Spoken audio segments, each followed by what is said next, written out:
Hey everyone, so here we are in a new school year, but it is our second year with Screencastify and we have great videos and we want to enhance them a little bit. So I wanted to show you a couple things that are a little bit old, but then there's some new things that were added over the summer in the editor function that can help with your differentiating instruction, adding text boxes, and so on. The first thing you have to do is create your video, and I just made this little video in the background right here just with our Google screen. And I'm going to click on Open in Editor.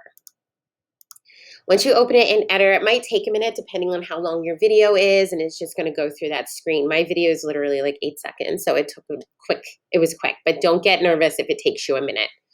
All right, so we're going to look at these functions down here. So if you're looking at your screen, you're looking at the bottom left over there. All right, so you're going to look at these functions right here. So I'm going to click on my video.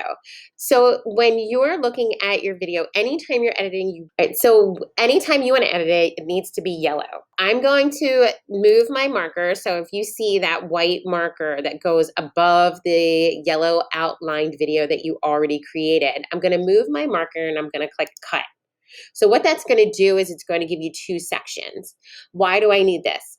Okay, so maybe what you want to do is cut out the dog barking or the bell ringing, or maybe you have a long part where you made a mistake, which I just did, and I'm going to go back and cut it out before I publish this.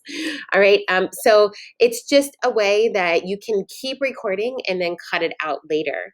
Another thing you might want to do here is maybe add a video in between. So maybe you start your video and then you wanted to show them something else. So you add a video in between using the add media function, which we'll get to later.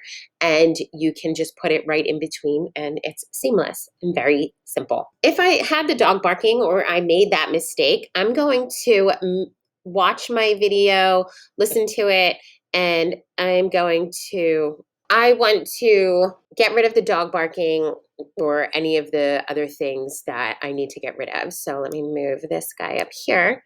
So if you look at this area up here, this is going to zoom in and out of your timeline. Okay, so what this does for you is it shows you the audio waves down here.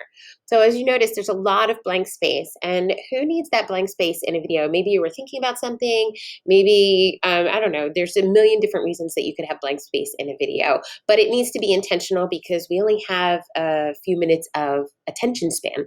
So I want to get rid of some of this blank video. So what I'm going to do is I'm going to move this marker to where I start talking again. So if you see these blue waves down here, I'm going to click on them. Now I have my marker in a separate space. All right, I'm going to hit cut. And as you notice, I isolated that spot that I want to get rid of.